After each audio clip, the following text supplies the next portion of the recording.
This is our first lecture. The name of subject is Marketing Research. Subject code is CE502. This is the elective subject in semester 5 under CBCS Choice-Based Credit System.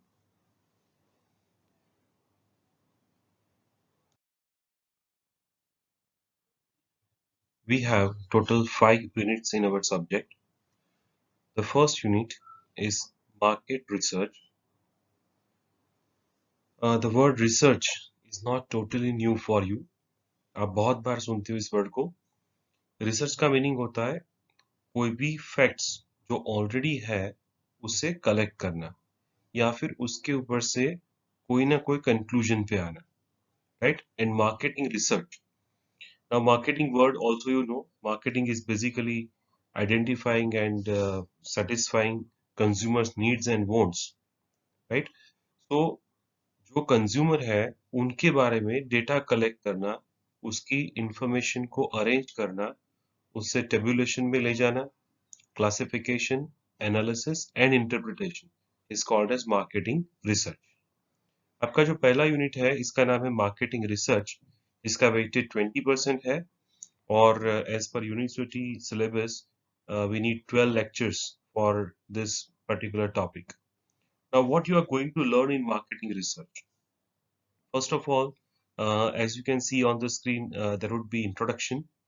In introduction, we will discuss what is marketing research, why it is necessary, various definitions of marketing research, as well as uh, why research is required in real life. That we will discuss. As well as we are also going to discuss importance of marketing research.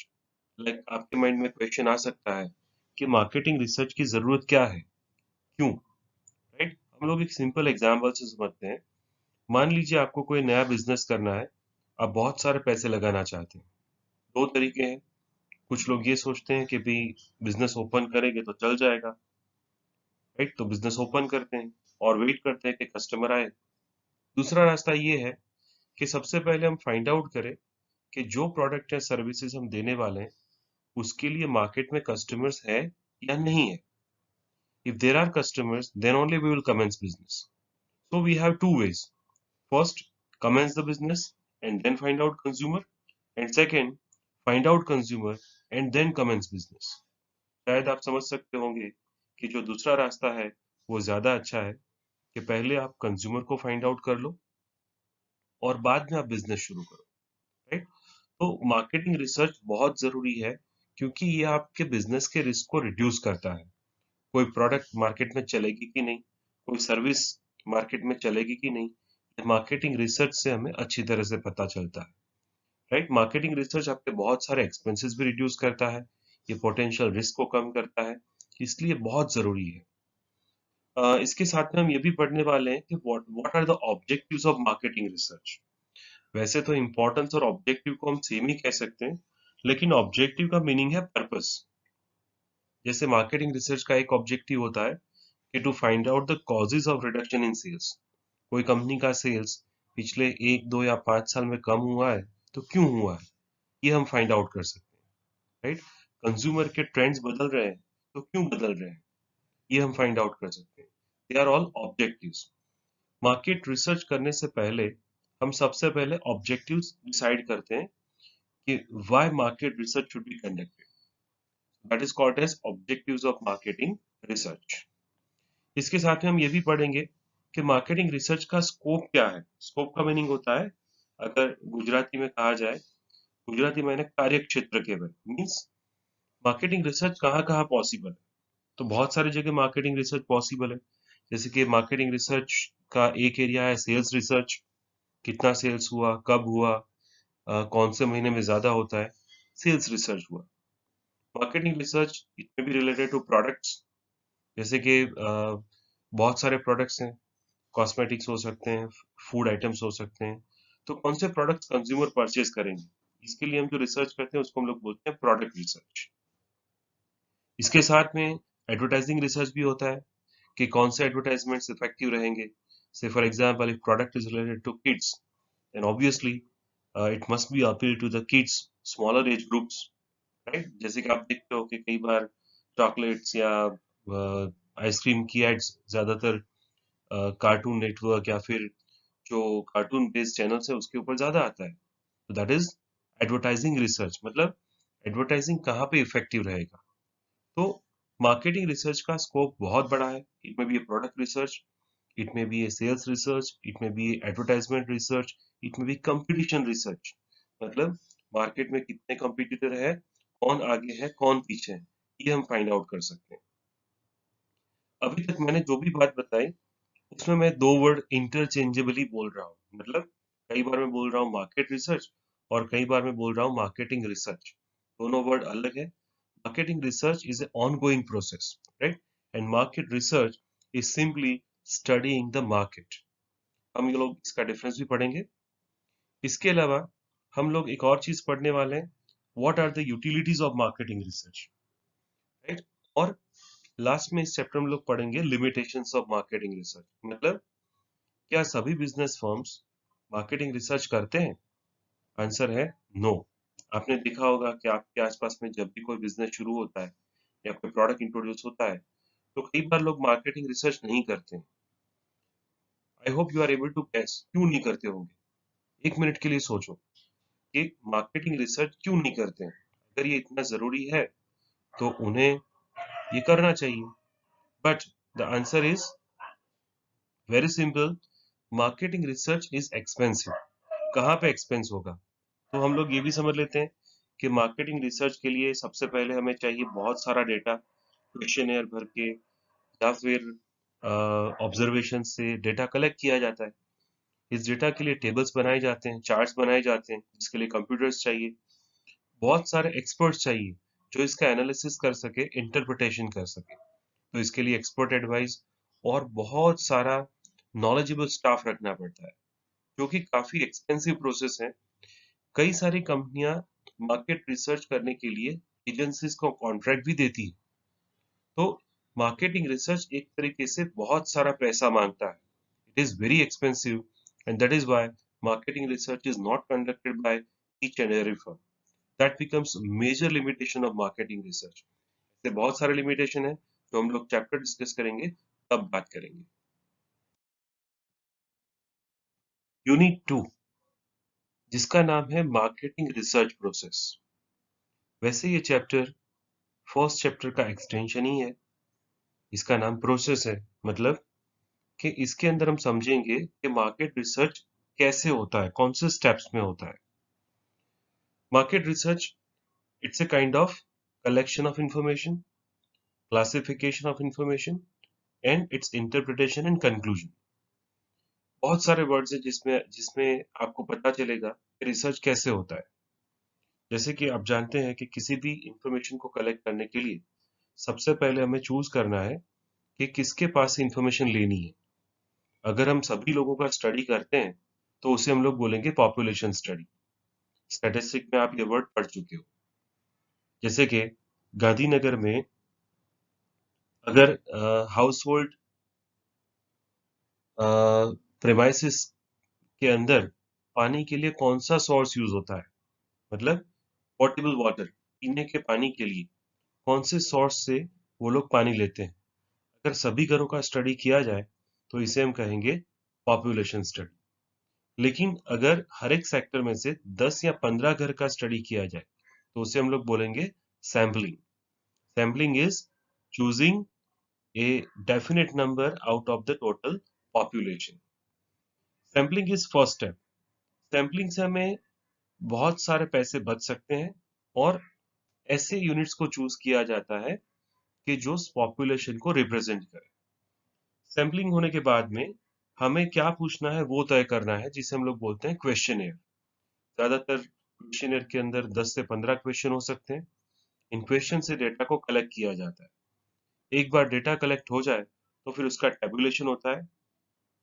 Tabulation के बाद उसके ऊपर से charts बनते हैं, pie chart, bar chart, आप लोग समझ चुके हो कहीं ना कहीं। इसके बाद में हम इस चार्ट के ऊपर से डेफिनेट कंक्लूजन पे आते हैं या फिर उसका इंटरप्रिटेशन होता है और बाद में कंक्लूजन में आते हैं, राइट? और जो कंक्लूजन आता है उससे पता चलता है कि रिसर्च क्यों हुआ था और उसका कंक्लूजन क्या है, राइट। आपको दो वर्ड्स और समझने हैं जिसे हम लोग बोलते हैं primary data and secondary data. अगर गुजराती में इसका वर्ड में बोलूं तो प्राथमिक माहिती અને ગૌણ માહિતી। Primary data is basically the data which is gathered from original source. आप अगर घर घर जाकर डेटा कलेक्ट करते हैं सर्वे करने के लिए तो इट इज प्राइमरी डेटा। लेकिन अगर आप कोई गवर्नमेंट एजेंसी या फिर कोई प्राइवेट कंपनी से डायरेक्टली डेटा लेते हैं तो इट बिकम्स सेकेंडरी डेटा। हमें यह भी समझना है कि दोनों के बीच में क्या डिफरेंस है। एज वेल एज आपको बहुत सारे डेटा कलेक्शन टेक्निक्स भी पढ़ने हैं, जैसे कि है survey technique, observation technique, panel research and experimental method. ये सारे हुए various methods of collecting data. इसके साथ आपको पढ़ना है यूनिट 3 जिसका नाम है ethical issues in marketing research. Now आप सभी सोचते होंगे कि एथिक वर्ड कहीं सुना हुआ है। एथिक्स सिंपल, अगर मैं उसका गुजराती करता हूं तो नैतिकता, राइट, नीतिमत्ता। एथिक्स मतलब it is a wisdom which help you to determine what is right and what is wrong। सही या गलत क्या है वो अगर आप समझ सकते हैं तो उसे हम लोग एथिक्स कहते हैं। जैसे आप में से बहुत सारे स्टूडेंट्स हैं, जब एग्जाम देते हैं तो कुछ स्टूडेंट विलिंगली बोलते हैं कि मुझे चांस मिला फिर भी मैंने कॉपी नहीं किया। किसने मना किया था?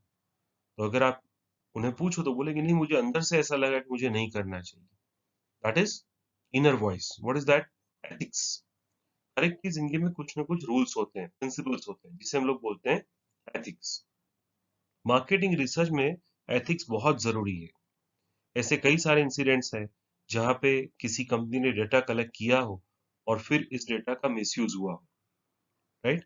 इसका मतलब ये हुआ कि कंपनी ने जिस पर्पस के लिए रिसर्च किया था उस पर्पस के सिवा कोई और पर्पस के लिए डेटा को यूज किया जाता है। गलत है ये। इसे हम लोग बोलते हैं अनएथिकल प्रैक्टिसेस। ऐसे बहुत सारे अनएथिकल प्रैक्टिसेस हैं। आप बहुत अच्छे से जानते हैं कि मेडिकल साइंस में जब भी कोई मेडिसिन इन्वेंट होती है तो उसके लिए पहले एनिमल पे एक्सपेरिमेंट किया जाता है, उसके बाद में ह्यूमन पे एक्सपेरिमेंट किया जाता है।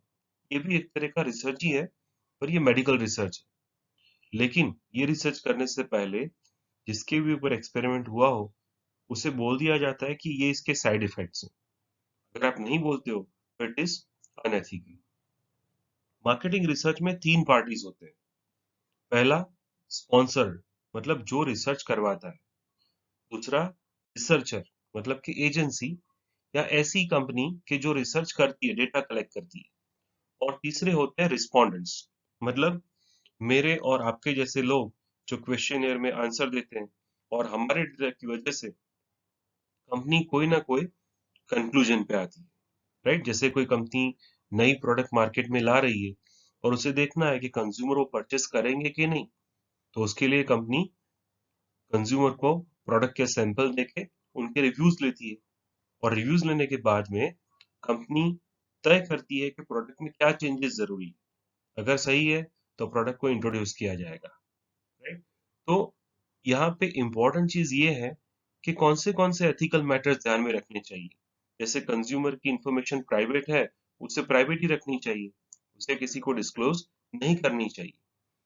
आप कभी ना कभी अगर क्वेश्चन फेस करोगे, मतलब कि कोई आपके पास क्वेश्चन भरवाने आए और उसमें क्वेश्चन लिखा हो कि व्हाट इज योर इनकम, शायद आप बता भी दो कि आपकी इनकम कितनी है। पर कुछ लोग ऐसे हैं जिन्हें अपनी इनकम नहीं बतानी है, और अगर बताए तो वो चाहते हैं कि जिन्होंने इंफॉर्मेशन ली है वो किसी और को ना बताए, जैसे कि इनकम टैक्स डिपार्टमेंट। मतलब हमें हमारी इंफॉर्मेशन प्राइवेट रखनी है और वो प्राइवेट होनी चाहिए। रिसर्च एजेंसी की जिम्मेदारी है कि वो रिसर्च के डेटा का यूज एथिकली करे, जो पर्पस के लिए डेटा लिया हो उसी के लिए करे। तो ये हो गया एथिकल इश्यू। ऐसे बहुत सारे एथिकल इश्यूज हैं जो हम लोग डिस्कस करने वाले हैं चैप्टर में, ethical issues in marketing research. Chapter का वेटेज 15% है, इसमें अप्रोक्सीमेटली 9 लेक्चर्स होंगे। The fourth unit that you are going to study is global marketing. Global marketing, अगर इसे गुजराती में बोला जाए, वैश्विक मार्केटिंग। 1991 में गवर्नमेंट ऑफ इंडिया ने एक बहुत इंपॉर्टेंट डिसीजन लिया रिलेटेड टू इंडस्ट्रियल पॉलिसी। हमने 3 वर्ड्स को अडॉप्ट किया: प्राइवेटाइजेशन, ग्लोबलाइजेशन एंड लिबरलाइजेशन।